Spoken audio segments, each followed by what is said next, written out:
বন্ধ চোখে তাদের খুঁজছে। খেলতে খেলতে খিলখিল করে হাসছেও তারা।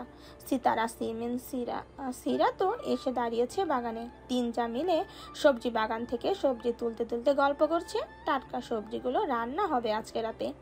তখন চৌধুরী নিবাসের গেট পেরিয়ে পুলিশের গাড়ি এসে থামলো। ধপধপ করে কয়েকজন পুলিশ গাড়ি থেকে নেমে স্বর্ণকে ঘিরে ধরে বলল, ইউর আন্ডার অ্যারেস্ট সুবর্ণ চৌধুরী স্বর্ণব।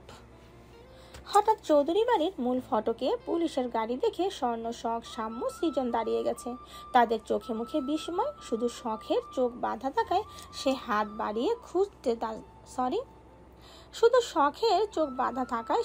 বাড়িয়ে খুঁজে যাচ্ছে দুষ্ট ভাই বোনদের। পুলিশ দেখা মাত্র শীতল চট জলদি শখের চোখের বাঁধন খুলে বিস্ময় ঝরা কণ্ঠে বলল, আয় আপু, ওই দেখ পুলিশ। শীতলের কথা শুনে সব ভ্রু কুঁচকে তাকিয়ে দেখে সত্যি সত্যি চৌধুরী নিবাসের মূল ফটক পেরিয়ে পুলিশের গাড়ি থেমেছে। কয়েকজন পুলিশ ধপাধপ পা ফেলে তাদের সামনে এসে দাঁড়ালো। তীক্ষ্ণ দৃষ্টি মেলে তাদের পরখ করে নেম প্লেটে লেখা ইনসান নামের পুলিশটি অত্যন্ত রুক্ষ কণ্ঠে বলল, ইউ আর আন্ডার অ্যারেস্ট সুবর্ণ চৌধুরী স্বর্ণ। ওনার কথা শুনে ভাই বোনের বিস্ময়ের মাত্রা চূড়ান্ত লেভেলে পার করলো। তারা একে অপরের মুখ চাওয়াচাই করছে।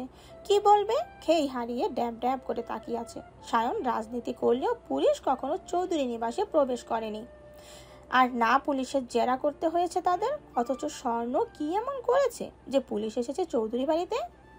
পুলিশের কথা শুনেও স্বর্ণের মধ্যে কোনো হেলদোল দেখা গেল না। সে আপন মনে পেয়ারা চিবিতে ব্যস্ত। ভঙ্গিমা দেখে মনে হচ্ছে সে জানতো এমন কিছুই হবে। তাকে ভাবলেশহীন দেখে ইনসান নামের পুলিশটি তেচরা হেসে বলল, চলুন তাহলে যাওয়া যাক। কোথায় যাব? আপনাকে শ্বশুর বাড়ি নিয়ে যেতে আমরা আসবো না নিশ্চয়ই? আশাও করিনি। কথা বাড়াবেন না, চলুন। আগে প্রমাণ করুন আমি অপরাধী, তারপর যাব। এ কথা বলে স্বর্ণ ঘাসের উপর বসলো। হাতের আপ খাওয়া পেয়ারার দিকে তাকিয়ে বিরক্ত মুখে শীতলকে বলল, কি পেরেছি সেটা? এত কষ্ট কেন? শীতল জবাব দিল না। হতবাক হয়ে একবার তাকাচ্ছে পুলিশের দিকে, একবার স্বর্ণের দিকে। পুলিশ ওকে থানায় নিয়ে যাওয়ার কথা বলছে, অথচ এই মেয়ে পুরুষকে দাঁড় করিয়ে রেখে পেয়ারায় ভালো মন্দ বিচার করছে।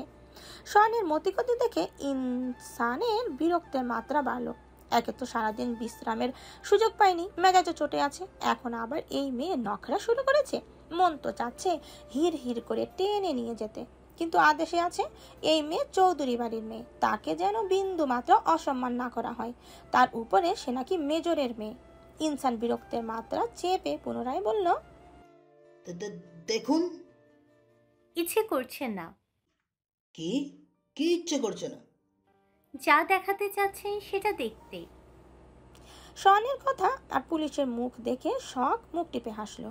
এই পুলিশটা যে রাগ চেপে ভদ্রতা দেখাচ্ছে সেটা তার মুখ দেখেই বোঝা যাচ্ছে।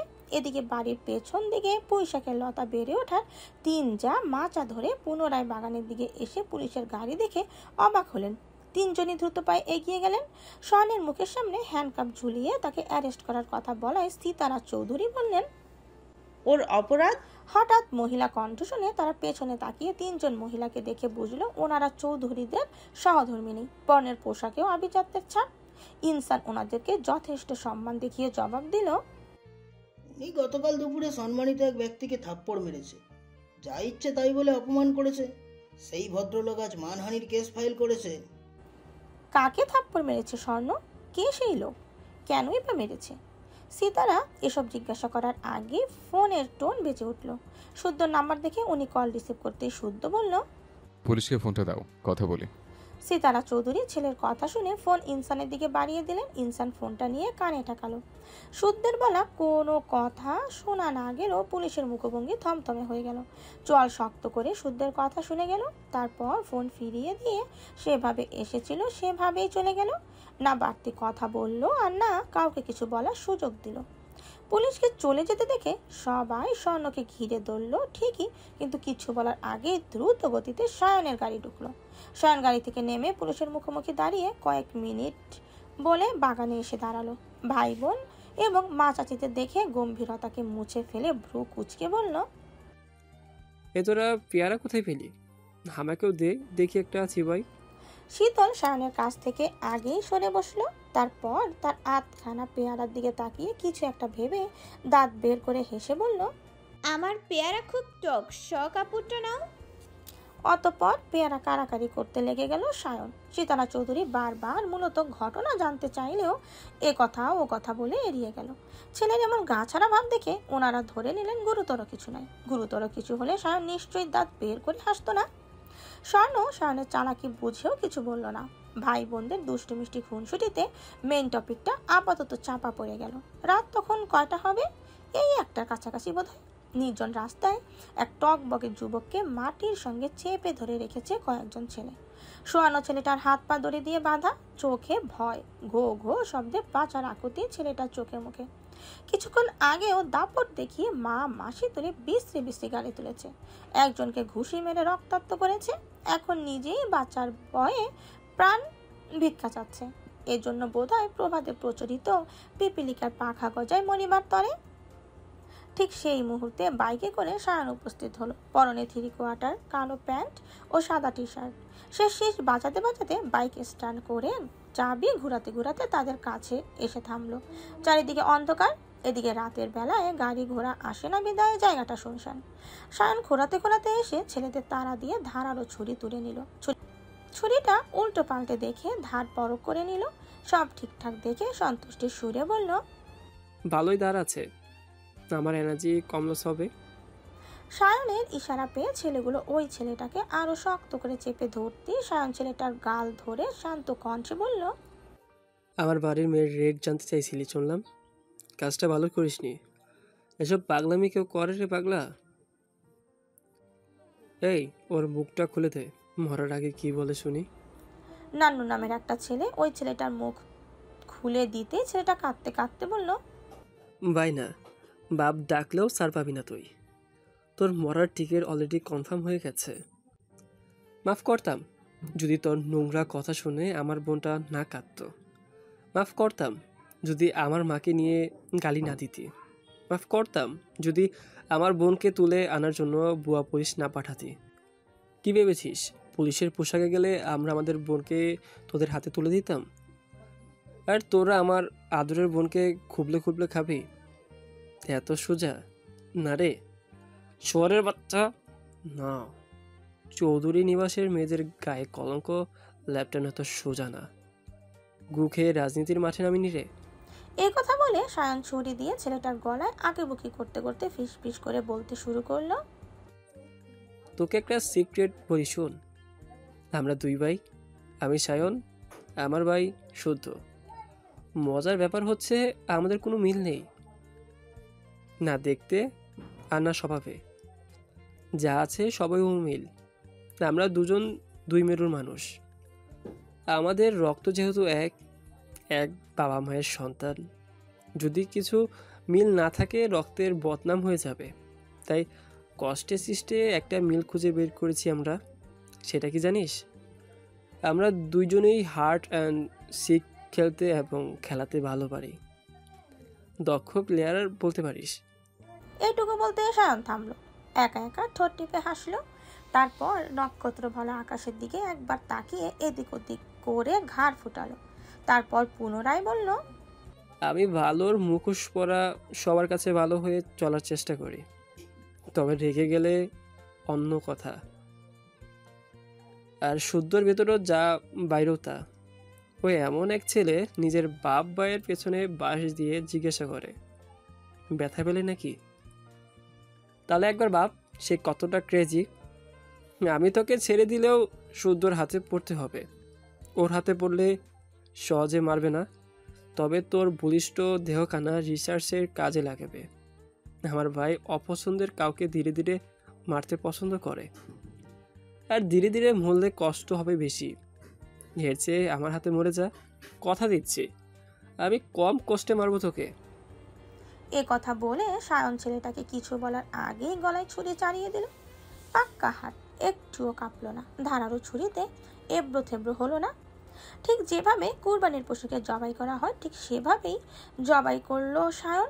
তার পরনের জামা কাপড় লাল রক্তে রঞ্জিত, চোখ মুখে উচ্ছ্বাস, ঠোঁটে টিপটির হাসি। ছেলেটার গলা দেহের সঙ্গে খানিকটা লাগিয়ে রেখে সায়ন বসা থেকে উঠে দাঁড়ালো। ছেলেটা পিচ ঢালা রাস্তায় ধরফর করছে, গলা দিয়ে গো গো শব্দ বের হচ্ছে। গলার ফাঁক গলিয়ে গল গল করে রক্তের স্রোত বইছে।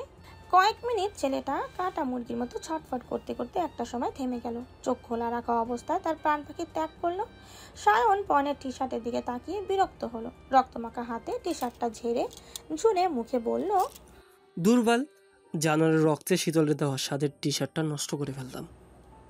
এ কথা বলে মুখে বিরক্তিকর শব্দ তোলে নান্নুর হাতে ছুরিটা দিয়ে বাইকে চেপে বসলো। উপস্থিতি ছেলেপুলেরাই লাশ গায়েব করতে ওস্তাদ, আলাদা করে কিছু বলতে হবে না তাদের। তবে রাজনীতিবিদ জাহিদ হোসেনের একমাত্র ছেলে অঙ্কনকে মন মতো শাস্তি দিতে পেরে মেজাজ ফুরফুরে।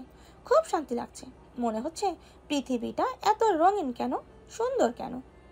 সে নির্জন রাস্তায় বাইকের গতি স্বাভাবিক রেখে শীষ বাজাতে বাজাতে প্রফুল্ল সুরে গান ধরল। কাছে আইসো আইসো রে বন্ধু, প্রেমের কারণে ভালোবাইসো বাইসো রে বন্ধু আমায় যতন। পরের দিন সকালে বন্ধুদের বিদায় জানিয়ে কেবলই এসে বসেছে শুদ্ধ।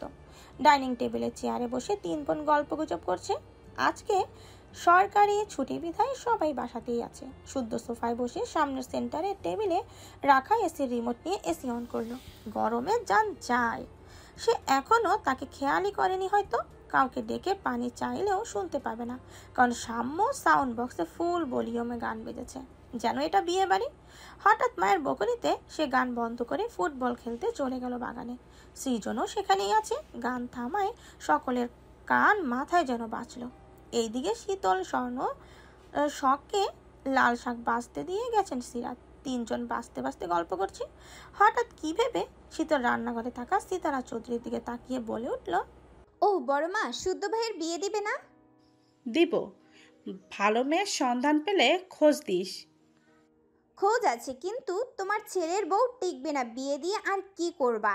বরং ভাইয়ার বিয়ের চিন্তা বাদ দিয়ে অহেতুক টাকা পয়সা খরচ না করে ওই টাকাগুলো আমাকে দাও, ট্যুর থেকে ঘুরে আসি। শীতলের কথা শুনে সিমিন এবার খ্যাক করে উঠে ধমকে বলল, এ আবার কেমন কথা? বড় ভাইকে নিয়ে এভাবে কথা বলে? দিন দিন বেয়াদবের ধারী হচ্ছে একদম। আম্মু, পুরো কথা না শুনে শুধু শুধু বকবে না। শুদ্ধ ভাইয়ের বউ টিকবে না কারণ শুদ্ধ ভাইয়ের সমস্যা আছে। এবার সিতারা সিরাত সিমিন একে অপরের মুখ চাচাই করলো। এ মেয়ে সমস্যা বলতে কি বোঝাতে চেয়েছে? ওনারা যা ভাবছেন তাই। তার মানে সমস্যার কারণে শুদ্ধ সায়ন বিয়ে করতে রাজি হয় না? সমস্যা থাকতেও পারে, তাই বলে দুজনেরই? এ আবার কেমন কথা? কই, আগে কখনো শোনেনি তো। শীতল চঞ্চল, কিন্তু সে না জেনে শুনে আন্দাজে কথা বলার মেয়ে না, তাও আবার শুদ্ধকে নিয়ে। কারণ শুদ্ধকে নিয়ে ভুল বকলে তার কপালে মাই নিশ্চিত। তাই তার কথায় গুরুত্বের সঙ্গে নিলেন ওনারা। অতঃপর তিন যা নিজেরা গুজগুজ করে রান্নাঘর থেকে বেরিয়ে শীতলের কাছে এসে বলল, হ্যাঁ রে মা, তুই জানলি কিভাবে শুদ্ধর সমস্যা আছে? সকাল থেকে ডান হাত চুলকাচ্ছে, টাকা আসবে আসবে বোধ হয়। আচ্ছা, টাকা দেব, এখন বল। ভাইয়ার বন্ধুরাই বলা বলি করছিল, ভাইয়াও ছিল, উনি নিজেও স্বীকার করেছেন। আমি সায়ন ভাইয়ার রুমে যাওয়ার সময় ওনাদের বলা কথা শুনতে পেয়েছিলাম। শীতলের কথা শুনে সিতারার চিন্তা দ্বিগুণ বেড়ে গেল। এই তাহলে বিয়ে না করার মূল কারণ? এর সমাধান পাবেন কিভাবে? না না, জেনে শুনে এসব নিয়ে বসে থাকা যাবে না। আজকেই সারাফাত চৌধুরীর সঙ্গে কথা বলতে হবে। প্রয়োজনে ওই দুই গাধাকে মারতে মারতে ডাক্তারের কাছে নিয়ে যেতে হবে। এগুলো চেপে থাকার জিনিস। চেপে রাখলে কি সমাধান হবে?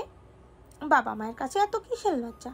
না না, এতদিন জানতেন বিদায় এতদিন জানতেন না বিদায় ছেলেদের নানান অজুহাত মেনে নিয়েছেন। আজ যেহেতু জেনেই নিলেন, আর বসে থাকবেন না। এদিকে সোফায় বসা শুদ্ধর ফোন স্ক্রল করা আঙ্গুলটা থেমে গেছে। ঘাড় ঘুরিয়ে তাকিয়ে আছে মায়ের চিন্তিত মুখের দিকে। ওদের বলা কথাবার্তা ও চিন্তাধারা দেখে শুদ্ধ একবার নিজের শরীরের দিকে তাকালো, তারপর বিড়বিড় করে বলল, কি আশ্চর্য, সমস্যা আমার, আমি কিছু জানি না, অথচ বাড়ির শুধু সবাই জেনে বসে আছে।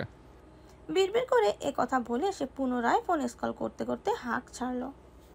শীতল, বাগান থেকে একটা চেলাকে টেনে দিত, শরীর ম্যাচম্যাচ করছে, কাউকে ইচ্ছে মতো পিটায়। আচমকা শুদ্ধের কথা শুনে চমকে উঠল উপস্থিতি সকলে। ঘাড় বাঁকিয়ে তাকালো আরাম করে বসা শুদ্ধের দিকে। এই ছেলে আবার কখন এলো? এলো তো এলো, কাউকে ডাকলো না কেন? এদিকে শুদ্ধের কথা শোনা মাত্রই শীতল লাফ মেরে উঠে দাঁড়িয়েছে, চোখ মুখে ভয়, ফাটা বেলুনের মতো চুপসে গেছে তার আদুরে মুখখানা। মস্তিষ্কে বারংবার ধাক্কা দিতে লাগলো একটাই কথা, যা শুনে ফেললো না তো, শুনলে কি হবে? যখনই কিছু বলে তখনই এই লোক ভূতের মতো হাজির হয়। এ কোন জ্বালা, এ কোন বিপদ! কিন্তু এখন কি হবে? কি করে নিজেকে বাঁচাবে? পেটে ব্যথা করছে না কেন?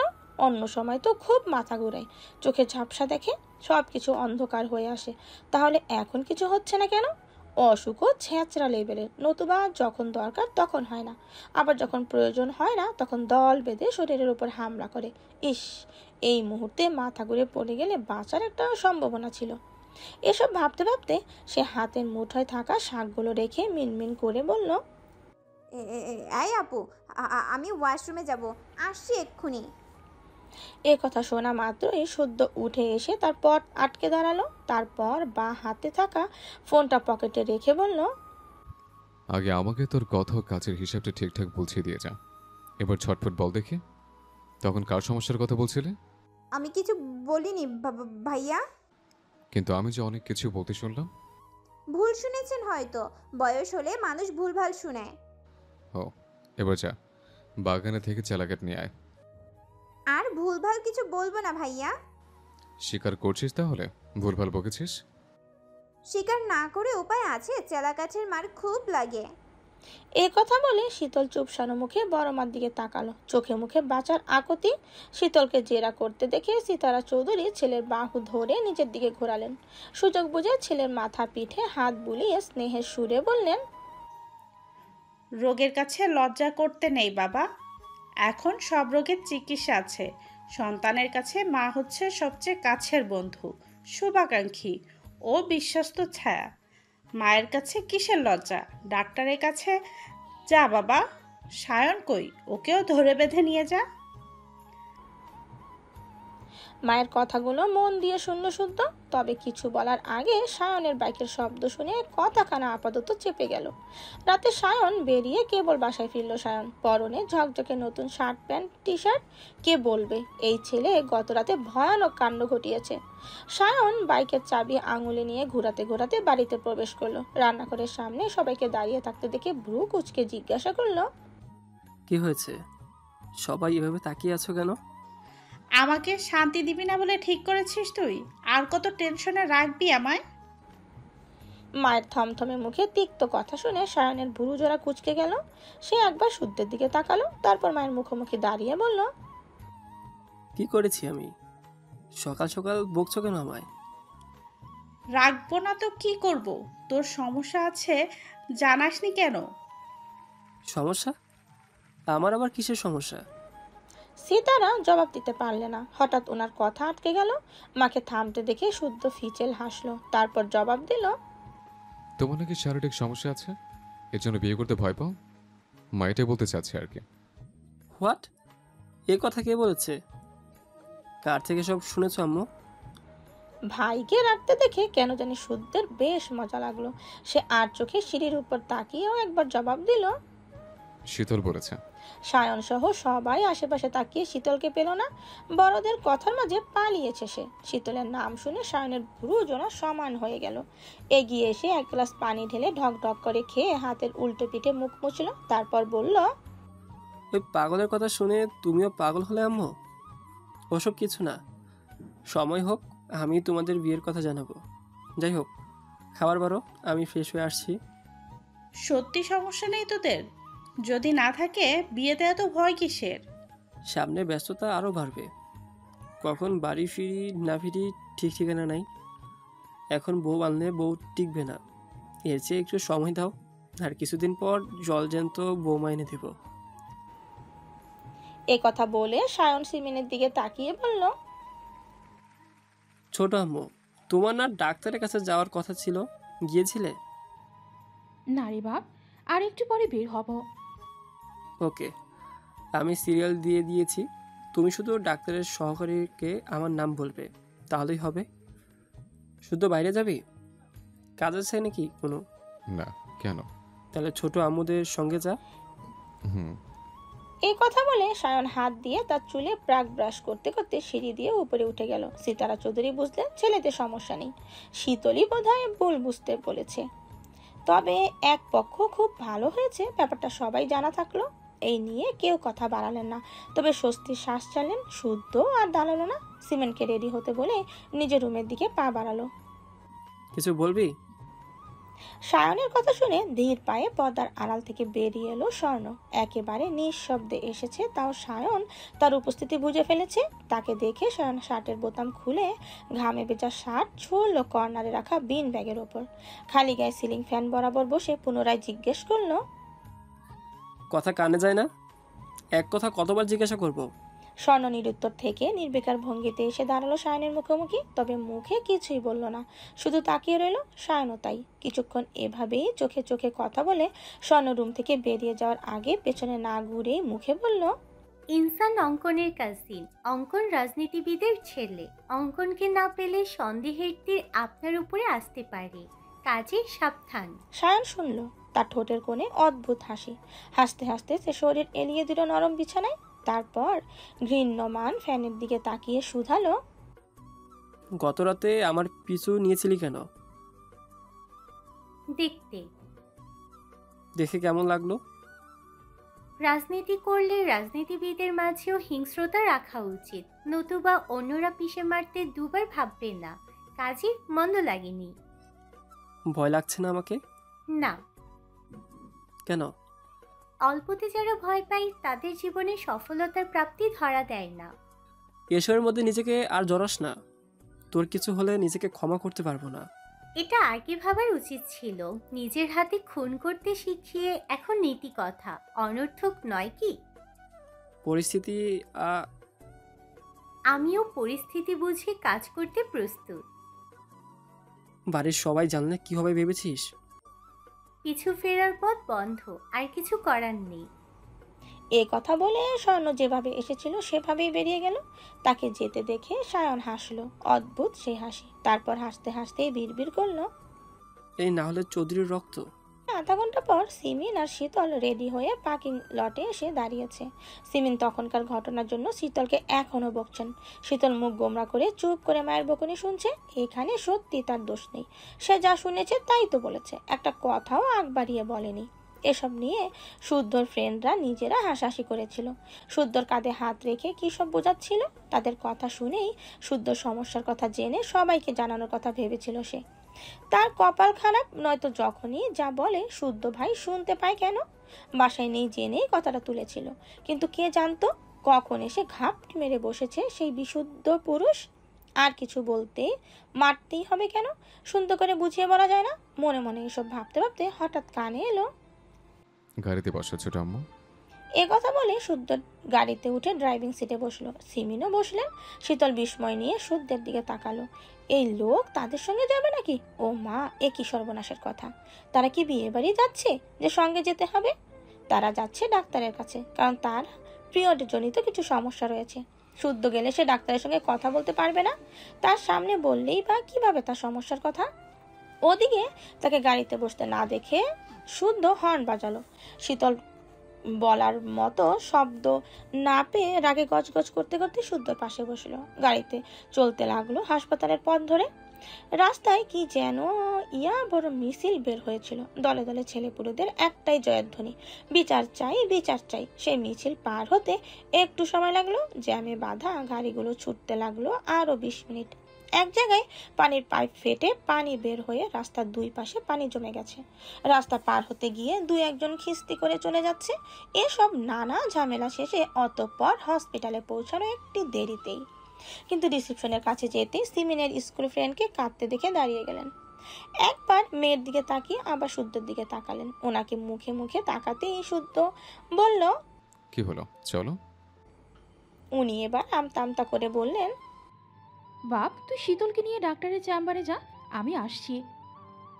তুমি কোথায় যাচ্ছ? ওই যে বরখা পরা মেয়েটা হাউমাউ করে কাঁদছে, ও আমার বান্ধবী, একসঙ্গে পড়েছি আমরা। ও কাঁদছে কেন দেখে আসি। হসপিটালের ভেতরেই থাকবে, এক পা বাইরে যাওয়ার প্রয়োজন হলে আমাকে কল দিবে। এই কথা বলে শুদ্ধ শীতলকে নিয়ে ডাক্তারের চেম্বারের সামনে দাঁড়াতে শীতল নাম ধরে ভেতরে ডাকলো। আসতে অনেক দেরি করাতে তারই শেষ পেশেন্ট। শীতল দাঁড়িয়ে দাঁড়িয়ে দাঁত দিয়ে নখ কাটছে, এবার কি হবে। এদিকে পুনরায় নাম ধরে ডাকলে শুদ্ধ ওকে যেতে বলে নিজেও যেতে নিলে শীতল হড়বড় করে বলল, না না, আপনাকে যেতে হবে না, আপনি এখানেই দাঁড়ান। কেন? আমি গেলে কি সমস্যা? আছে অনেক সমস্যা। এ কথা বলে শীতল একা একা ডাক্তারের রুমে ঢুকে বসলো। ডাক্তার ওকে যা জিজ্ঞেস করলো আমতা আমতা করে বলল। মহিলা ডাক্তার তবুও সে থতমত খাচ্ছে দেখে ডাক্তার জিজ্ঞেস করলো, সঙ্গে কেউ এসেছে? শুদ্ধ শীতল পুরো কথা শেষ করার আগে সহকারী মেয়েটা হাঁক ছেড়ে বাইরে থাকা তার অভিভাবককে ডাকলো। পাশের চেয়ারে বসতে বসতে দেখে শীতল সিমিন ভেবে খুশি মনে তাকিয়ে হতবাক হয়ে গেল। আবারও শুদ্ধ ভাই! এই ছেলেটা অভিভাবক এবং এই মেয়ে এখনো অবিবাহিত দেখে ডাক্তার ধরে নিলেন এই ছেলেই তার ফিয়ন্সি। তাছাড়া এই মেয়ের হাতের অনামিকাতে জল জল করছে খুব সুন্দর রঙের আংটি। তাছাড়া মেয়েরা আপন ভাইকে নিয়ে এই সমস্যা নিয়ে সচরাচর আসে না, তাই তিনি ধরে নিলেন পাশে বসা সুদর্শন ছেলেটা মেয়েটার হবু স্বামী কিংবা বয়ফ্রেন্ড। তাই রসিক মানুষ হিসেবে তিনি প্রেসক্রিপশন লিখতে লিখতে বললেন, মেডিসিন দিয়ে আমি আমার দায়িত্ব পালন করলাম, এবার আপনিও তাড়াতাড়ি বিয়েটা সেরে ফেলুন। ডাক্তারের কথা শুনে শুদ্ধর ভ্রু কুঁচকে গেল। তার বিয়ের সঙ্গে শীতলের রোগের কি সম্পর্ক? কিসব বলে এই ডাক্তার? তাকে ভ্রু কুঁচকে তাকাতে দেখে ডাক্তার এবারও নিজ মুখই খুললেন। অবিবাহিত মেয়েদের কিছু কিছু রোগের ট্রিটমেন্ট বিয়ের পর অনেক মেয়েদের পিরিয়ড জনিত রোগের সমস্যাগুলো ক্লিয়ার হয়ে যায়। আমি কি বলতে চাচ্ছি আশা করি এবার বুঝতে পেরেছেন। আমি ওর কাজিন লাভ। ডাক্তারের কথা শুনে শুদ্ধ আর চোখে একবার শীতলের দিকে তাকালো। শীতল চোখ বড় বড় করে ডাক্তারের দিকে তাকিয়ে আছে। কি আশ্চর্য! এই ডাক্তার পাগল নাকি? না জেনে শুনে তখন থেকে ভুলভাল বকেই যাচ্ছে। পৃথিবীতে পুরুষ পেল না, বিশুদ্ধ পুরুষটাকে তার হবু স্বামীর খেতাব দিতে হলো। অন্যায়, ঘোর অন্যায়। এই অন্যায় মুখ বুঝে মেনে নেওয়া যায় না। সেও নেবে না, কখনোই না, কিছুতেই না। তাই সে থতমত মুখে জবাব দিল, উনি আমার আপন চাচাতো ভাই। না আমাদের প্রেম ছিল, না আছে, আর না ভবিষ্যতে কোনোদিন হবে। যদি পৃথিবীতে পুরুষ হিসেবে শুধু উনিই বেঁচে থাকে তবুও আমি ওনাকে বিয়ে করব না।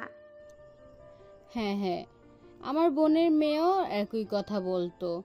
দেখতেই পারতো না তার চাচাতো ভাইকে, গালমন্দ করতেও বাদ রাখতো না। এখন সেই ছেলের বাচ্চার মা সে, হেসে খেলে সংসার করছে দুজন। কেউ কাউকে ছাড়া একদণ্ড থাকতে পারে না। তোমরাও তাই করবে, মিলিয়ে নিও। এবার কি বলবে ভেবে পেল না শীতল। এসব কি কোনো কথা? একসঙ্গে এক বাড়িতে বড় হয়েছে তারা, দিন রাত ঝগড়া করে, মারামারিও করে, তাদের মিল অসম্ভব। মোদ্দা কথা, এই লোক আর যাই হোক ভালো বড় হতেই পারবে না। সারা দিন খ্যাক খ্যাক করে, ধমকায়, মারে। যে পাগল এই লোককে বিয়ে করবে, করুক গিয়ে। সে এর মধ্যে ছিল না, ভবিষ্যতে থাকার প্রশ্নই আসে না। শীতল এসব ভেবে মনে মনে ডাক্তারের গুষ্টি উদ্ধার করতে ব্যস্ত। তখন শুদ্ধ এক ভুরু উঁচু করে বিরক্তি নিয়ে বলল, বাড়তি কথার প্রয়োজন দেখছি না। তাছাড়া বললেই কি আমি তোকে বিয়ে করার জন্য মরে গেছে? তাই তো যাচ্ছ, নয়তো বলছো না কেন কিছু? কি বলবো? আমি কি তোর ডাক্তারকে এসে বলতে শিখিয়ে দিয়েছে? উনি তো এসে ভুলভাল বকে যাচ্ছে। শুরুতেই ভুল শুধরে দিলে না কেন? সেই দায় আমার না। গলার সাউন্ড আস্তে, নয়তো থাপড়ে গাল লাল করে দেব। বেয়াদব। তাদের দুজনের ঝগড়া দেখে ডাক্তার নিজেই থতমত খেয়ে গেলেন। ধুর, বেশি বকার জন্য এমন হলো। পেশায় ডাক্তার হলেও উনি একটু বাঁচার প্রকৃতির। পৃথিবীতে নানা রকমের মানুষের বসবাস। কেউ কেউ আছে হাসতে ভালোবাসে, কেউ খেতে ভালোবাসে, কেউ বা ঘুরতে, আর উনি কথা বলতে ভালোবাসে। এর আগেও আগ বাড়িয়ে কথা বলার বিপাকে পড়েছিলেন, আজও তাই। তবে উনি সরি বললেন না, কারণ ওনার অন্ধ মন এখনো চিৎকার করে বলছে এদের মাঝে কিছু ঘটবে।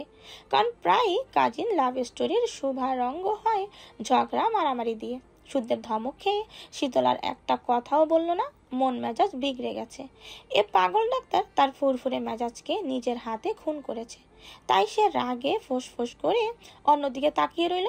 তখন ডাক্তার বেশ কিছু পরামর্শ দিয়ে প্রেসক্রিপশন এগিয়ে দিল। শুদ্ধ সেটাতে একবার নজর বুলিয়ে উঠে চেম্বার থেকে বেরিয়ে গেল। শীতল গেল পিছু পিছু। আশেপাশে সিমিনকে না দেখে সিঁড়ি বেয়ে নিচে নামলো দুজন। মুখে রা নেই কারো। রিসেপশন থেকে কয়েক হাত দূরে সিমিন একজন মহিলার পাশে বসে আছে। ছল ছল চোখে তাকিয়ে সান্ত্বনার বাণী ছড়াচ্ছেন। যে মহিলা কাঁদছে ওনার বাবা মা মারা গেছে, লাশ নিয়ে যাওয়ার ব্যবস্থা হয়ে গেছে। একটু পর লাশ নিয়ে চলেও গেলেন ওনারা। শুদ্ধ হাসপাতালের সামনে থেকে সব মেডিসিনগুলো নিয়ে সিমিনের হাতে দিল। তারপর বাড়ির উদ্দেশ্যে বেরিয়ে পড়লো। ডাক্তার কি বললো না বললো শুদ্ধ থাকায় আপাতত কিছু জিজ্ঞেস করলো না সিমিন। তবে তাদের গাড়িটা কিছু দূর যেতেই শীতল গম গমে সুরে বলে উঠল, ক্ষুধা লেগেছে আমার। মেয়ের কথা শুনে পেছনের সিটে বসা সিমিন বললেন, বাড়ি গিয়ে খাস, এই তো প্রায় চলেই এসেছি। না, আমি এখনই কিছু খাবো। জেদ করে না মা, এমনিতেই অনেক দেরি হয়ে গেছে। তাছাড়া বাইরের খাবার বারণ না তোর। আরেকটু ধৈর্য ধর, বাড়ি গিয়ে পেট পুড়ে খাস। না, আমি কাচ্চি খাবো মানে খাবোই। তুমি গাড়ি থামাতে বলো। শীতলের কথা শুনে শুদ্ধ গাড়ি থামালো না। সে তার সুবিধা মতো হুইল ঘুরিয়ে যাচ্ছে।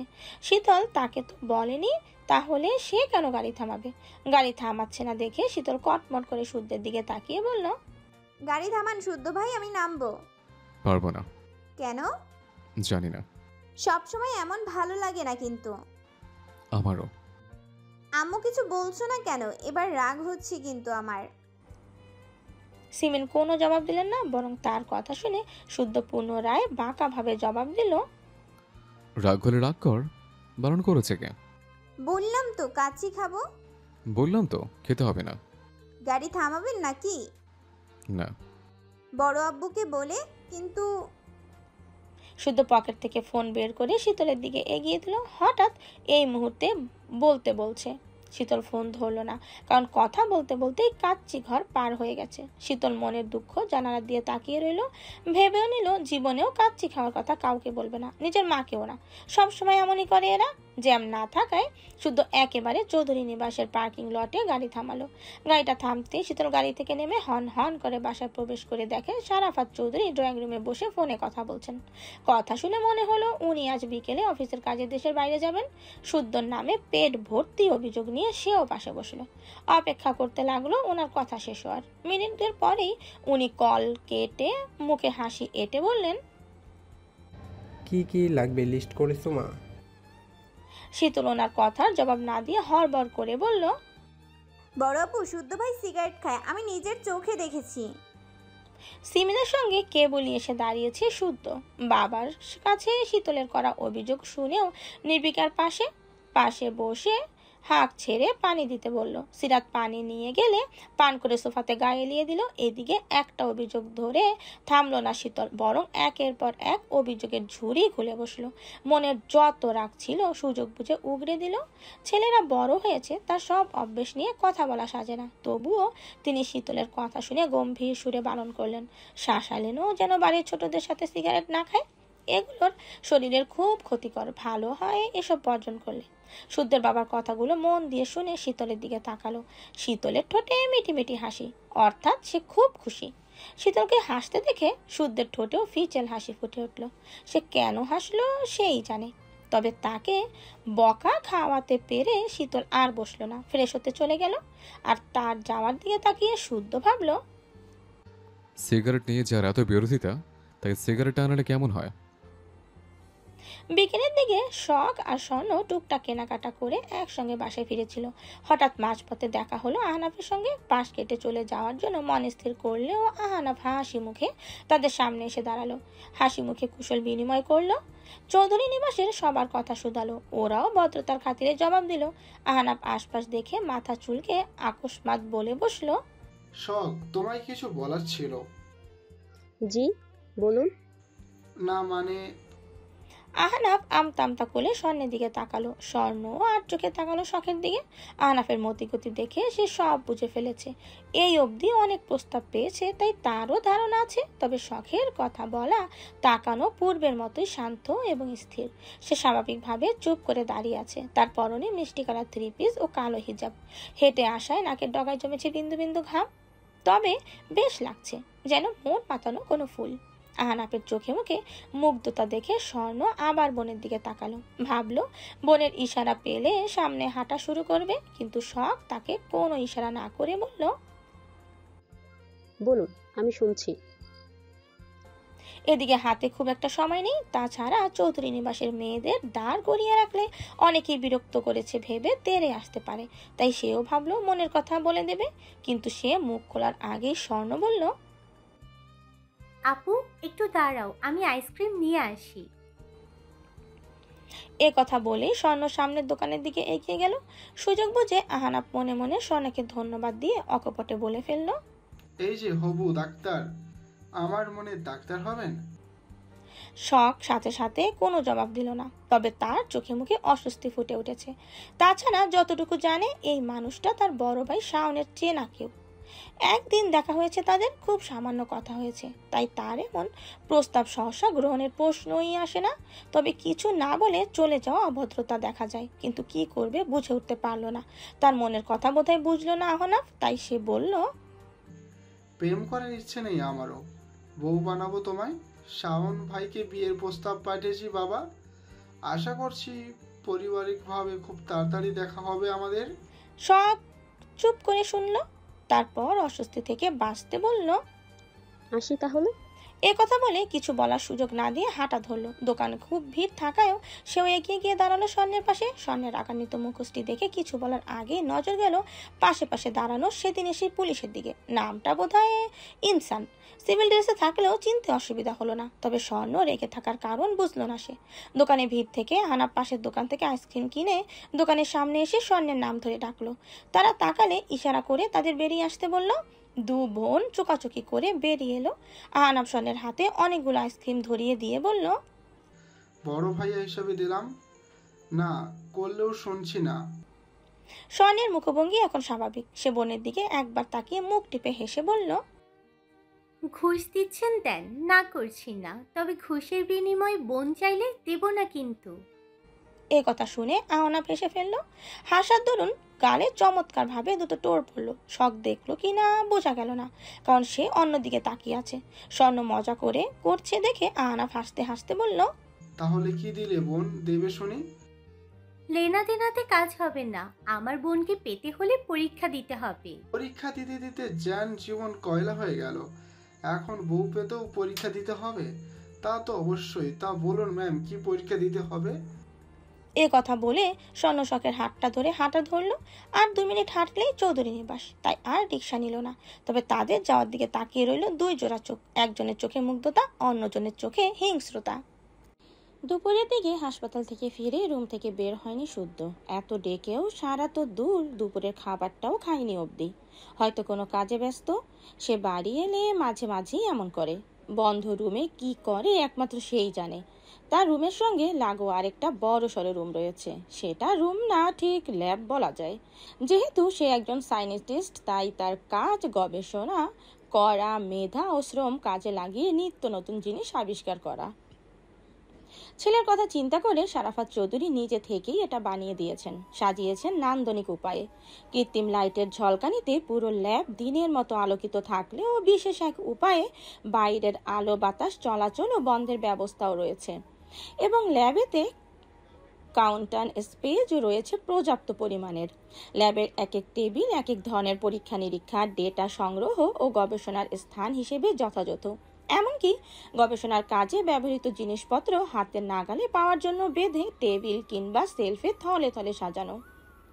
সেগুলো রিমোট কন্ট্রোল সিস্টেমের। রিমোটের বোতাম চাপলে টেবিল তার সম্মুখে হাজির হবে। কাজ ফুরালে রিমোটের সাহায্যে পূর্বের স্থানে চলে যাবে। এক কথায় সব সুযোগ সুবিধার কথা মাথায় রেখে আধুনিক উপায়ে ল্যাবটা তৈরি করা। তবে তার রুমে ঢুকলে বোঝার উপায় নেই এখানে ল্যাব আছে বা থাকতে পারে। ল্যাবে প্রবেশের গেটে রয়েছে প্যাটার্ন লক এবং বৈদ্যুতিক শকের বিশেষ ব্যবস্থা। এক অধিক ভুল লক চাপলেই সুদদের কাছে অ্যালার্ম নোটিফিকেশন যাবে এবং সেটা কনফার্ম মেসেজ না পেলে বৈদ্যুতিক শকে সেই ব্যক্তির পুরো শরীর ঝলসে যেতে পারে। এই মুহূর্তে মনোযোগ সহকারে চোখে চশমা, মুখে মাস্ক, গায়ে অ্যাপ্রন হাতে নিয়ে মোটা সিরিঞ্জ দিয়ে দাঁড়িয়ে আছে শুদ্ধ। সে তীক্ষ্ণ দৃষ্টিতে তাকিয়ে আছে কাচের জারের দিকে। জারে ছটফট করছে সাদা ধপধপে একটা পুরুষ ইঁদুর। মেডিসিন ট্রায়ালের জন্য ইঁদুরকেই আগে বেছে নেয় সে, কারণ জেনেটিক, জৈবিক এবং আচরণগত দিক থেকে ইঁদুরের 90% জিন আশ্চর্যজনকভাবে মানুষের সাথে মিলে যায়। এ কারণে মানুষের বিভিন্ন প্রকার জিনের মিথস্ক্রিয়ায় প্রকৃতির পরীক্ষার ক্ষেত্রে মানুষের প্রতিনিধিত্ব করে ইঁদুর, এবং রক্তে মাংসে গড়া মানুষের শরীরের বিভিন্ন অংশের সাথে ইঁদুরের অঙ্গের বা তন্ত্রের মিল পাওয়া যায়। এজন্য মানুষের শরীরের বিভিন্ন প্রকার ঔষধের প্রভাব সহজে নির্ণয় করা যায়। আরেকটি কারণ হচ্ছে এরা জিনগতভাবে পরিবর্তিত হতে পারে। এদের নির্দিষ্ট জিনকে বন্ধ কিংবা খুলে রাখা যায়, ফলে কি পরিবর্তন হয় তা পর্যবেক্ষণ করা যায়। শুদ্ধ এই মুহূর্তে সেটাই করছে। সে তার থেকে ইঁদুরটা বের করে রাখলো টেবিলের উপরে। সুস্থ সবল সাদা ইঁদুর মুখ তুলে তাকাতেই যেন দেখছে। এক হাতে চেপে ধরে না রাখলে এতক্ষণে ছুট লাগাতো, প্রাণ বাঁচাতে গিয়ে লুকাতো ল্যাবের কোনো এক কোনায়। শুধু ইঁদুরটাকে শক্ত করে চেপে ধরে সিরিঞ্জের মেডিসিনটুকু ধীরে ধীরে পুশ করলো ইঁদুরের শরীরে। নরম গায়ে সূচ ফোটাতেই ইঁদুরটা ছটফটিয়ে উঠল, কিন্তু ছাড়া না পেয়েও শান্ত হতে পারলো না। নিজের মতো করে ছটফট করতেই থাকলো।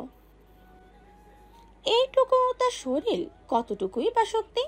অতঃপর কাজ হয়ে গেলে স্বচ্ছ কাচের জারে পুনরায় ইঁদুরটা রেখে জারের মুখটা বন্ধ করে দিল, যাতে কোনোভাবে পালাতে না পারে। এরপর বাজ পাখির ন্যায় শিকারী দৃষ্টিতে লক্ষ্য করতে লাগলো ইঁদুরের গতিবিধি। ইঁদুরটা থম মেরে বসে আছে, মেডিসিন হয়তো কাজ শুরু করেছে। সেই ইঁদুরটার দিকে খেয়াল রেখেই কয়েকটি কাচের তৈরি গোলাকার টেস্ট টিউব নল নিল। অদূরে রেখা কাচের জারের মতো বিকারটিও রাখলো হাতের কাছে। আয়তন হিসাবে 25 ও 50 মিলিমিটার লিটারের দুটো বুলেট নিয়ে পানি দিয়ে ধুয়ে আগে স্টপ কর্ক চেক করে নিল। সব ঠিকঠাক দেখে সেটাও রাখলো হাতের নাগালে। তারপর ছোট বড় থরে থরে সাজানো কাচের তৈরি ক্লিনিক্যাল ফ্লাস্কে থাকা সবুজ রঙা তরল পিপেটের সাহায্যে টেস্ট টিউব রাখলো। এসব করতে করতে হঠাৎ খেয়াল করলো ইঁদুরটা এখনো পূর্বের মতোই স্থির আছে, গা এলিয়ে পড়েনি, অর্থাৎ এখনো সুস্থ আছে। কতক্ষণ থাকে এখন সেটাই দেখার বিষয়। যদি ইঁদুরটা সুস্থ থাকে এবং তার মধ্যে পরিবর্তন দেখা দেয় তাহলে ধরা যায় কষ্টসার্থক। সে আপাতত দৃষ্টি সরিয়ে নোটে চোখরা বুলালো। তারপর অসম্পূর্ণ কাজ সম্পূর্ণ স্বার্থে ক্লিনিক্যাল ফ্লাক্সের সবুজ তলরের দিকে মনোনিবেশ করলো। বিকেল পেরিয়ে তখন সন্ধ্যে 7টা। ধরনীর বুকে গাঢ় অন্ধকার। সিরাত সন্ধ্যার নাস্তা হিসেবে গরম গরম সিঙ্গারা ভাবছেন। গরম সিঙ্গারার কথা শুনে ড্রয়িং রুম থেকে ছুটে এসেছে শীতল। মুখ ভর্তি হাসি নিয়ে অপেক্ষা করছে কখন গরম তেল থেকে সিঙ্গারা তুলে প্লেটে রাখা হবে, আর সে আগে ভাগে নিজের ভাগটা বুঝে নেবে।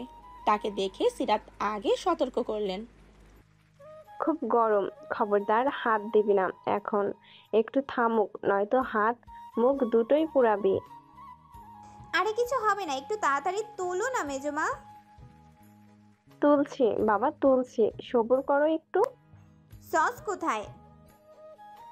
পাশেই তো রাখা। শীতল সসের পুরো বোতল আর প্লেট নিয়ে সিরাতের পাশ ঘেঁষে দাঁড়িয়ে রইল। তার অবস্থা দেখে সিরাত মুখ টিপে হেসে বলল, হ্যাঁ রে শীতল, এত খাস গায়ে লাগে কেন তোর? তা তো জানি না। বিয়ের আগে আমিও তোর মতোই ছিলাম, একটু মোটা হওয়ার জন্য কত আফসোস করতাম, কিন্তু বিয়ের পরে না খেলেও শরীর স্বাস্থ্য যেন দিন দিন বেড়েই চলেছে। ডাউট করব তাও উপায় নেই। কেন উপায় নেই কেন? তোর মেজো চাচ্ছু ওইসব ডাউট ফাউট একদমই পছন্দ করে না, তার নাকি স্বাস্থ্যবতী গোলুমোলু মোটা বউ পছন্দ। এ কথা শুনে শীতল ফিক করে হেসে ফেললো। তাকে হাসতে দেখে সিরাত নিজেও হাসলেন। সিরাত একটু বেশি ফ্রেন্ডলি বিধায় বাড়ির মেয়েরাও তার কোল ঘেঁষা একটু বেশি। তাকে যে কোনো সমস্যার কথা বলে আগে, সমাধানও পায় চটজলদি। যেমন শীতলই গল্পে গল্পে পিরিয়ডের কথাটা আগে সিরাতকেই বলেছিল। সিরাত সিমিনকে জানিয়েছে। সিতারা শুনে সিমিনই আগে ডাক্তার দেখানো তারা দিয়েছে। ছোট মা হাসপাতালে যাবে শুনে সায়ন সিরিয়াল দিয়ে দিয়েছে। তাদের একা ছাড়বে না বলে শুদ্ধ নিজে নিয়ে গেছে। বাইরে থেকে এসে যা এবং ছেলে মেয়ে দুটো খাবে বলে তাড়াহুড়ো করে রান্না সেরেছে সিতারা ও সিরাত। মোট কথা এই পরিবারের সম্পর্কের মেলবন্ধনটা সত্যি খুব সুন্দর। হিংসা বিদ্বেষ ও আত্ম অহমিকাহীন প্রতিটা মানুষ। ডুবো তেলে সিঙ্গারা ভাজা হয়ে গেলে শীতল প্লেট এগিয়ে দিতেই সিরাত তাকেই আগে তুলে দিল। শীতল পা ঝুলিয়ে কিচেন কেবিনের উপর বসলো। ফু দিয়ে গরম সিঙ্গারায় কামড় বসিয়ে হাতের সাহায্যে মুখের ভেতরে বাতাস করতে লাগলো। গরমে জিভ পুড়ে যাওয়ার দশা, তবুও সে টুকটুক করে খেতে লাগলো গরম গরম সিঙ্গারা। সিমেন কেবলই শাহাদাত চৌধুরীর সঙ্গে ফোনে কথা বলে রান্নাঘরে এসে দাঁড়িয়েছেন। সিরাতকে কিছু বলতে গিয়ে মেয়ের কাণ্ড দেখে কথা ভুলে ড্যাব ড্যাব করে তাকিয়ে রইলেন। মনে মনে নিজের ওপর বিরক্ত হলেন। কিছুক্ষণ দাঁড়িয়েও কি বলতে এসেছিলেন মনে করতে না শীতলের উদ্দেশ্যে বললেন, সায়ন শুদ্ধ শখ, স্বর্ণের আগে এটাকে বিয়ে দিয়ে বিদায় করব আমি। এ কথা বলে উনি পানির জগ নিয়ে চলে গেলেন। নিজের রাগ তো আর নিজের উপর দেখানো যায় না, তাই শীতলের উপর রাগটা দেখালেন। কিছু না করেও দোষ পেতে পেতে শীতলের খুব একটা গায়ে লাগে না, তাই সিমেন চলে গেলে সে মুখ ভর্তি হেসে বিড়বিড় করে জবাব দিল, তাহলে ভালোই হবে, কষ্ট করে গরম সিঙ্গারা ফু দিয়ে খেতে হবে না, বর চিবিয়ে দিবে, আমি শুধু গিলবো। তার কথা শুনে সিরাত হাসতে হাসতে চেঁচিয়ে বলতে গেলেন, এ মেয়ে কি বলে শুনে? সিরাত তার পুরো কথা শেষ করতে পারলো না, শীতল মুখ চেপে ধরেছে। সে ইশারা করে মেজমাকে বলতে বারণ করে প্লেট নিয়ে কেটে পড়লো। সিরাতের সিঙ্গারা ভাজা হয়ে গেলে ড্রয়িং রুমে সবাইকে ডাকলো। সিতারা মন মনা হয়ে চায় কাপে চুমুক দিচ্ছে। ওনাদের বিয়ের এতগুলো বছর হয়ে গেল, ছেলে মেয়েদের নিয়ে ভরা সংসার, তবুও শারাফাত চৌধুরী অনুপস্থিতিতে মন ভার হয়ে থাকে। চিন্তা হয় মানুষটার জন্য। বড় জায়ের মুখের দিকে তাকিয়ে সিরাত আর সিমেন চোকাচকি করে মুখ টিপে হাসলো। এ নতুন কিছু নয়। শারাফাত চৌধুরী বিকেলে চলে গেছেন, কাজ শেষ করে হয়তো সপ্তাহখানেক পরে ফিরবেন।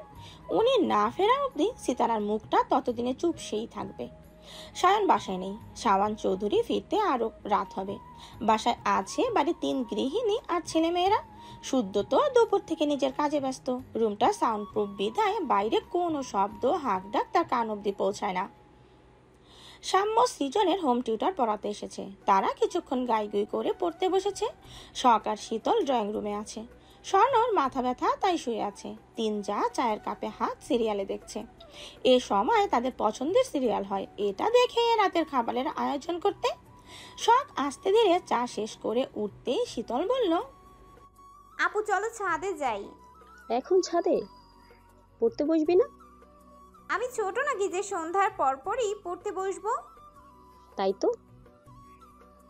তা ছোট আব্বুকে বলি, তুই বড় হয়ে গেছিস, তোর বিয়ে দিতে হবে। বলো আপু, প্লিজ বলো, পড়াশোনা ভালো লাগে না, আমি বিয়ে করব। শীতলের কথা শুনে শখ হেসে ফেললো। কি যে সুন্দর সেই হাসি! এই হাসির জন্য শীতল মনে মনে শখকে একটা নামও দিয়েছে, সুহাসিনী। তবে মুখ ফুটে শখ জানায়নি কখনো। যদি বোনের নামটা পছন্দ না হয় এজন্য জানায়নি। শীতল পুনরায় ছাদে যাওয়ার কথা বললে শখ জানালো পড়া বাকি আছে, কালকে একটা পরীক্ষা আছে। এ কথা শুনে শীতলও জোর করলো না, শখকে যেতে দিল। প্রথম পর্ব লিখেছিলাম শখ অনার্স ফাইনাল ইয়ার বর্ষের ছাত্রী। গল্পের থিমের সঙ্গে খাপ খাওয়াতে এডিট করতে বাধ্য হয়েছি। আপনারও একটু কষ্ট করে ধরে নিন। শখ ডাক্তারি পড়ছে, হবু ডাক্তার সে। এই ভুল এবং গল্পের মাঝে বাড়তি কিছু লেখার জন্য আমি সরি। মা চাচিদের মধ্যে সিরিয়াল দেখতে ইচ্ছে করছে না শীতলের। সে উঠে রুমে চলে গেল। ড্রেসিং টেবিলের সামনে দাঁড়িয়ে চুল আঁচড়ালো, চোখে কাজল দিল, কালো টিপ পরলো, ঠোঁটে লিপ বাম দিয়ে আয়নার দিকে তাকিয়ে মিষ্টি করে হাসলো। ঠিক সেই মুহূর্তে স্বর্ণ এসে বলল, বাম থাকলে দে তো। কি বাম? ঝান্ডু বাম। ঝান্ডু বাম নাই, লিপ বাম আছে, নিবা? লিপ বাম কপালে দিব? তাই তো, তাই তো, সায়ন ভাইয়ার কাছে দেখেছিলাম ঝান্ডু বাম। আচ্ছা গিয়ে দেখি তাহলে।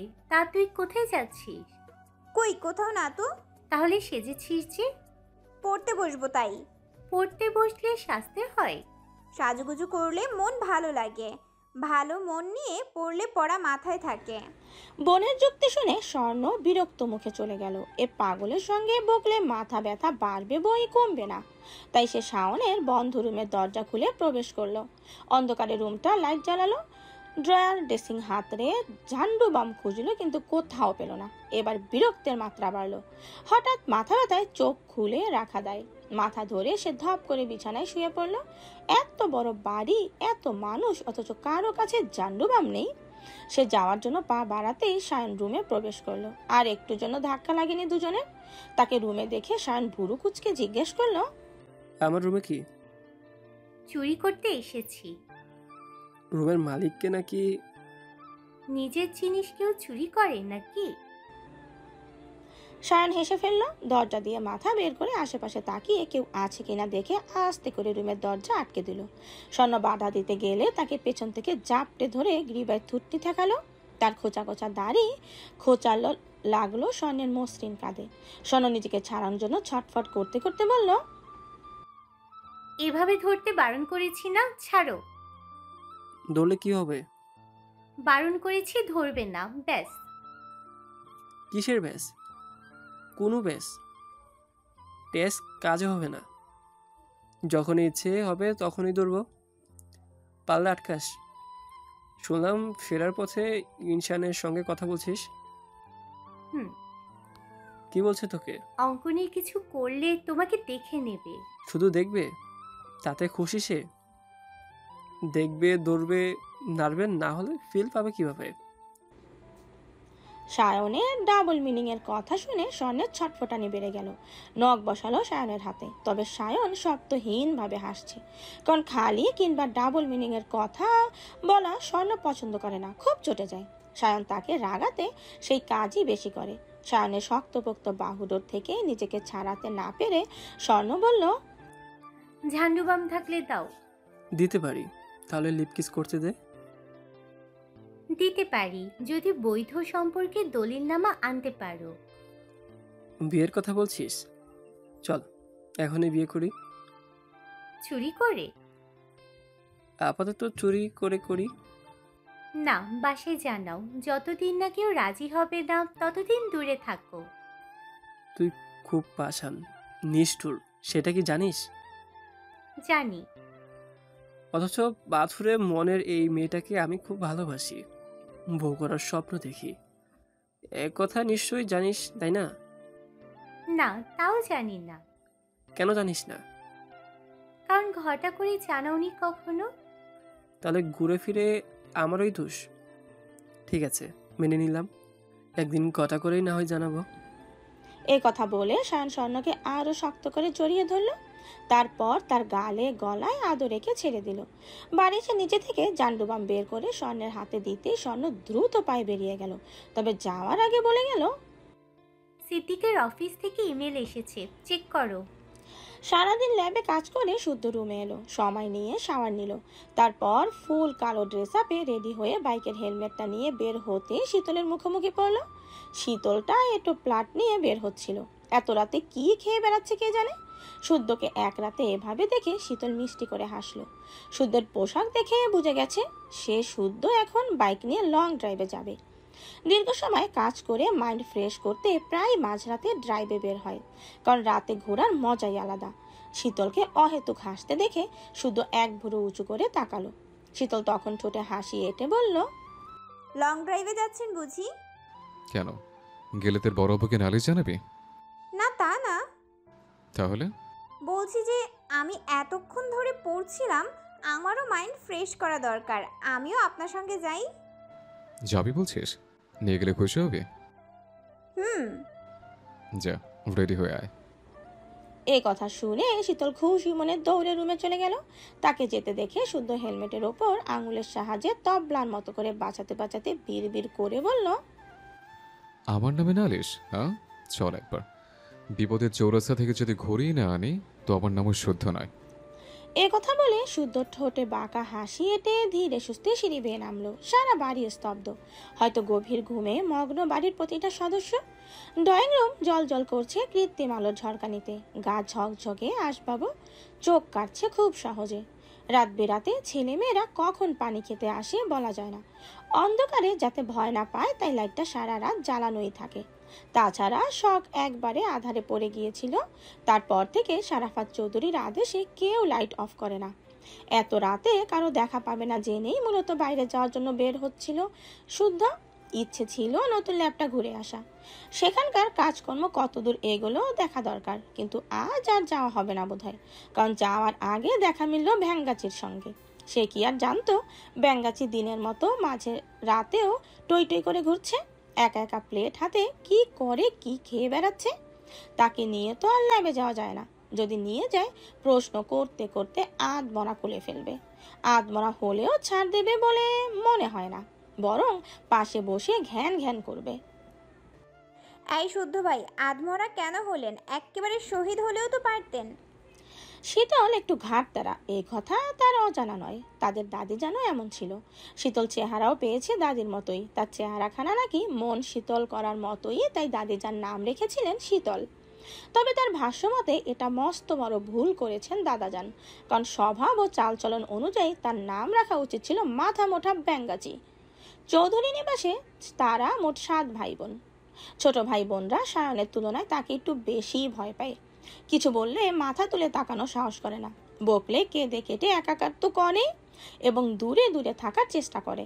অথচ ব্যাঙ্গাচিকে কিছু বললে চোখ উল্টে তাকায়, একটু বকলে মারলে সেই রেশ ধরে সুযোগ বুঝে শোধ তোলারও প্রচেষ্টা চালায়, যদিও শোধ নিতে পারেনি এখন অবধি। হয় ঘটনাটাই ভুলে যায়, নতুবা চেলা কাঠের মারের ভয়ে নিজেকে দমিয়ে নেয়। তবে কথা দিয়ে দু একটা খোঁচা মারতে ভুল করতে না তবে কথা দিয়ে দু একটা খোঁচা মারতে ভুল করে না। তবে আজ একটা শিক্ষা দিলেও মন্দ হয় না।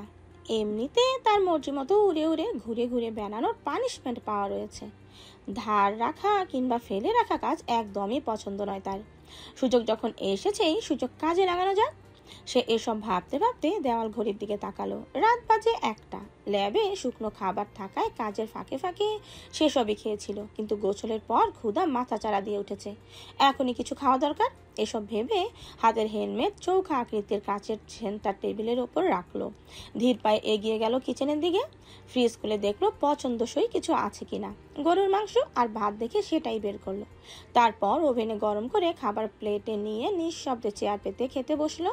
প্রথম লোপা মুখে পুরে বুঝলো এই রান্নাটা তার মা সিতারা করেছেন। ওনার হাতের রান্নার গ্রানই বলে দেয় খাবার স্বাদ। সে খেতে খেতে একবার সিঁড়ির দিকে তাকালো। শীতলের আসার নামই নেই। গাদিটা সাজতে বসলো নাকি কে জানে। ধীরে সুস্থে খেয়ে এটো প্লেট ধুতে ধুতে ভাবলো 5 মিনিটের মধ্যে শীতল না এলে চলে যাবে। অযথা সময় অপচয় করা তার স্বভাবে নেই। সে সত্যি সত্যি ঘুরে ধরে অপেক্ষা করলো। 5 মিনিট পুরো হতে যখন মাত্র 1.5 মিনিট বাকি তখন শীতল এলো। পরনে শুদ্ধর মতোই ব্ল্যাক জিন্স জ্যাকেট, চুলগুলো পনিনেট করা, গোলাপি ঠোঁটে মিষ্টি হাসি আটা। ওর পোশাকের ধরনে মনে হচ্ছে শুদ্ধকে কপি করেছে। শুদ্ধ তার আপাদ মস্তক দেখে ধমকে ওঠার আগে শীতল বলল, শুদ্ধ ড্রাইভিং পার্টনার শুদ্ধর মতো না হলে চলে? কত বড় স্পৃহা! তার সামনে দাঁড়িয়ে তার নাম ধরে কথা বলছে। না, এর শিক্ষা পাওয়া ফরজ হয়ে গেছে। শুদ্ধ মুখে কিছু বলল না, শুধু তাকিয়ে রইল। মুখভঙ্গি দেখে বোঝার উপায় নেই তার মনে কি চলছে। শীতলের খুশির অন্ত নেই। রাতের বেলা বাইকে করে ঘোরার আনন্দে ভুলে বসেছে বলির পাটাকেও বলির আগে সেবা যত্ন করা হয়। তারপর এক কোপে, যদিও শুদ্ধ তাকে বলি দিতে পারবে না, তবে আদমরা করাই যায়। শুদ্ধ বকছে না দেখে সে আরেকটু সাহস পেল। দাঁত বের করে হেসে হাতের হেলমেট দেখিয়ে বলল, মাথায় হেলমেট থাকবে কেউ চিনবে না, চলো যাই। চেঞ্জ করে আয়। শান্ত কণ্ঠে কঠোর আদেশ। তবুও শীতল দমল না, বরং জেদ দেখিয়ে বলল, না। তাহলে রুমে যা। সেম সেম হলে কি হয়? শুদ্ধ জবাব দিল না, তবে ওয়ার্নিং ছাড়া 10 থেকে উল্টো করে গুনতে শুরু করলো। অর্থাৎ 10-এর মধ্যে যেতে হবে, নয়তো তার যাওয়া ক্যান্সেল। অজ্ঞতা শীতল বাধ্য হয়ে রুমে গেল। তবে যেতে যেতে শুদ্ধকে কিছু গালি দিয়ে ধুতে ধুতে গেল। পরনের লেডিস টি শার্ট বদলে ব্ল্যাক জিন্সের সঙ্গে ব্ল্যাক কুর্তি পরলো। ম্যাচিং ওড়না গায়ে জড়িয়ে হেলমেটটাও মাথায় পরে বেজার মুখে বেরিয়ে এলো। এই হেলমেট খুলবেও না, মুখও দেখাবে না। তাকে হেলমেট পরে আসতে দেখে শুদ্ধ কিছু বলার আগে গট গট করে হেঁটে শুদ্ধের আগে পার্কিং লটে চলে গেল। শুদ্ধ তার পেছন পেছন গিয়ে লাইট অন করে বাইক বের করতে ভেতরে প্রবেশ করলো। সেও গুটি গুটি পায়ে এগোলো। ভেতরে পাশাপাশি দুটো বাইক রাখা, একটা সায়নের একটা শুদ্ধর। সায়নেরটা সাদা কালো সংমিশ্রণে হলেও শুদ্ধরটা পুরো কালো। অপর পাশে সারাফাত ও সায়ান চৌধুরীর 4 চাকার গাড়ি রাখা। তার এক কোণে শীতলের গোলাপি রঙা সাইকেল। সাইকেলটা সময় অসময়ে সাম্য সৃজনও চালিয়ে বেড়ায়। শুদ্ধ বাইক বের করছে দেখে শীতল চুপ করে দাঁড়িয়ে আছে। ভেবেছে বেশি কথা বলবে না। সে কথা বললে কেউ কেউ তেলে বেগুনে জ্বলে ওঠে কি না, কিন্তু হঠাৎই একটা চিন্তা মাথায় টোকা মারতেই সে ফট করে বলে বসলো, ভাইয়া, বাইকের শব্দে বাড়ির সবার ঘুম ভেঙে গেলে কি হবে? চোর ভেবে তেরে আসবে, দোঘা বসাতেও পারে। শব্দ ছাড়া বাইক বের করা যায় না? যায়। এদিকে বাইকটা তোর মাথায় তুলে দিই, তুই মাথায় করে গেট অব্দি নিয়ে যা। এতে শব্দ হবে না, কেউ জাগবেও না। এ কথা শুনে শীতল মুখ ভোতা করে তাকিয়ে রইল। সবসময় বাঁকা কথা না বললে যেন শান্তি পায় না এই লোক। কথার পিঠে খোঁচা মারতেই হবে তার, খোঁচা না মারলে যেন জাত যায়। শীতল মুখে কৌলুপ আটতে শুদ্ধ বাইক নিয়ে হেঁটে হেঁটে গেট অব্দি গেল। দারোয়ান গেটের সঙ্গে লাগোয়া ঘরটায় ঘুমাচ্ছে। হঠাৎ গেট খোলা শব্দে উনি ধরফরিয়ে উঠে শুদ্ধকে দেখে থেমে গেল। আর একটু হলেই এই কোন শালারে বলে গালি দিয়ে বসতেন। ওনার আবার কথার আগে মুখে গালি ছোটে। শুদ্ধ ওনাকে গেট লাগাতে বলে নিজে বাইকে উঠে বসলো, হেলমেট পরলো, ফোনে কল এলে কথা শেষ করলো। তারপর মূর্তির মতো দাঁড়ানো শীতলের দিকে তাকিয়ে বলল, তুই তাহলে থাক, আমি নিমন্ত্রণ পত্র ছাপিয়ে আনি। নিমন্ত্রণ পত্র কার জন্য? তোর জন্য। দেখে তো মনে হচ্ছে বাইকে ওঠার জন্য তোকে নিমন্ত্রণ পত্র পাঠাতে হবে।